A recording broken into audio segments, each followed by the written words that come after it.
Hey guys, how's it going? Michael Troy here. Today we're looking at Uncanny X-Men 138 Facsimile Edition. Can't wait to share it with you. Subscribe to my channel if you haven't already. Hit that like button and let's get right into it. Okay, so apparently the reason that Marvel has been doing these Uncanny X-Men facsimiles from the best era of the new X-Men is to part of Chris Claremont's 50th anniversary celebration of writing comics. And so I totally applaud that.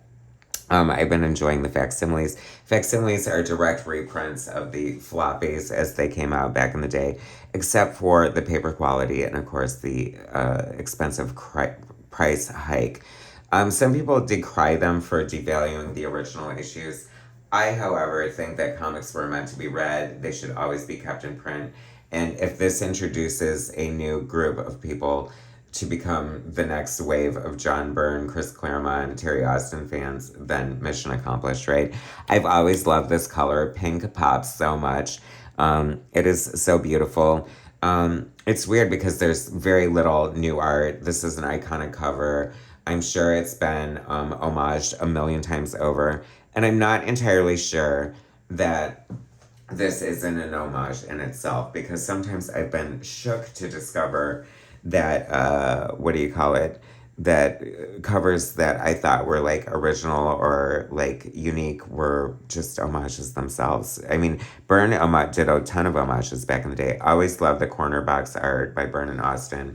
The best team ever. We have X-Men Elsewhere to look forward to, the new John Byrne X-Men fan fiction. So Byrne Fever, let's keep it alive and well. This is such a great issue. And by the way, you know, we just had the sacrifice of Phoenix last issue. She sacrificed herself to save the universe. Good on you, Jean. So this is her funeral, and this is Elegy, and it's like a recap of, from Cyclops' point of view, of the history, his history with the X-Men. And arguably, this is like the first like grand design, like, you know, a retelling of the history of a group of characters from one character's point of view.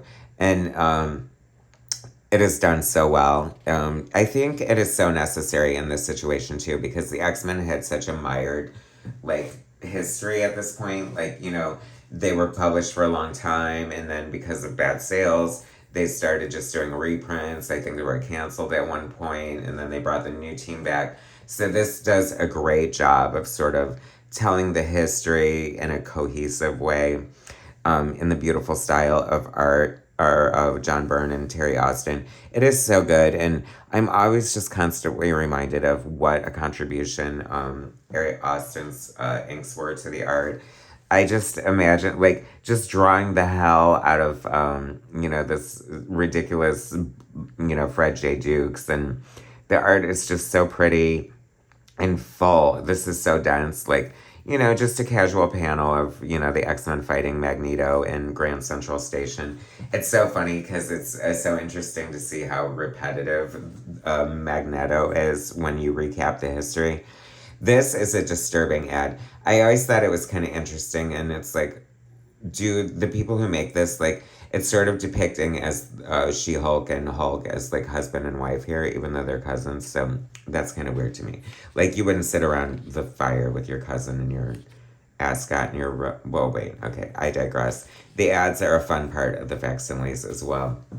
The history is so interesting because it just shows what a jerk Xavier is. Like, if they weren't fighting Magneto, like, Xavier was faking his death and, like just really bizarre.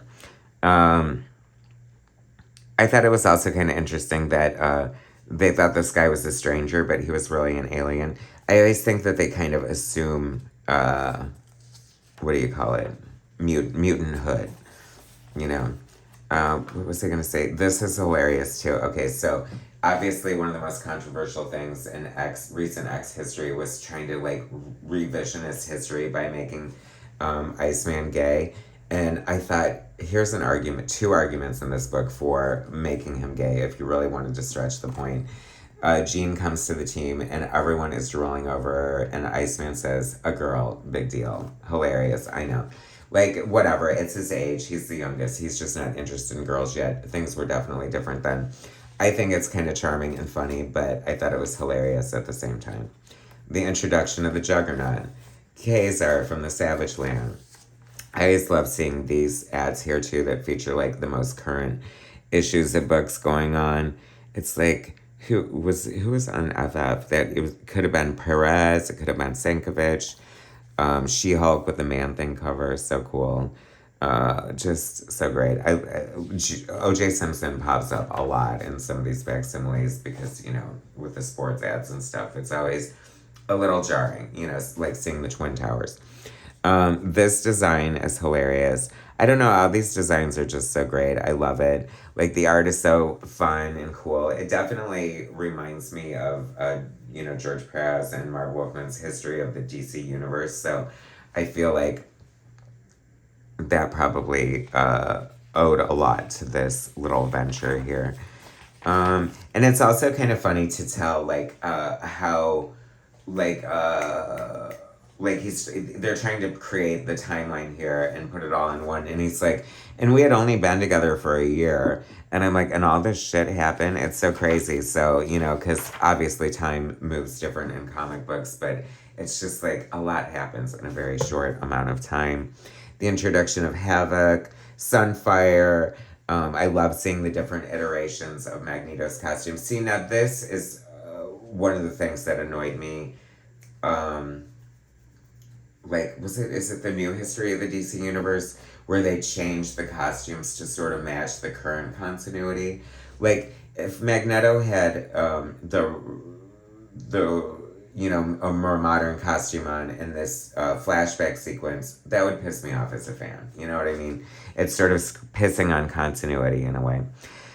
My God, this is so dense. Like, I love how it's so funny how different the style of writing is. Like, you have the team here, and not only does he mention every single team member, he tells you what their powers are, which is just crazy to me. Like, you wouldn't, if you got this panel today, it wouldn't even tell you who the characters are. And I think that kind of is the difference, and why comic books might have been like a more, like, you felt more invested, you know what I mean? I feel like you get so much more from the writer like Chris Claremont than you do now. I mean, there's definitely a room for balance. I mean, I think that, obviously some of this is like way too much, but I don't know, it's still enjoyable at the same time. And should we just point out the great lettering of Tom Orzechowski? And did we even say, did I glaze past the credits page? That is very unlike me. Chris Claremont and John Byrne, writer, co-plotters, penciler, Terry Austin, inker, Tom Orzechowski, letterer, Glynis Wein, colorist, and Louise Jones, editor. Wheezy, Jim Shooter, rest in peace, editor-in-chief. It's just really fun, great issue.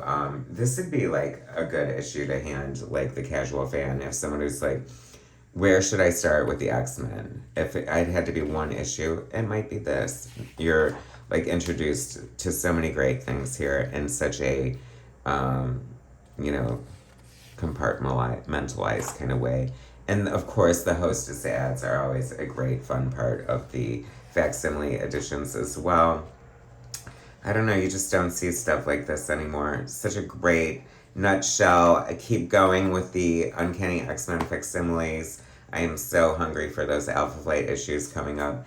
Thanks for watching my channel, you guys. Subscribe to my channel if you haven't already.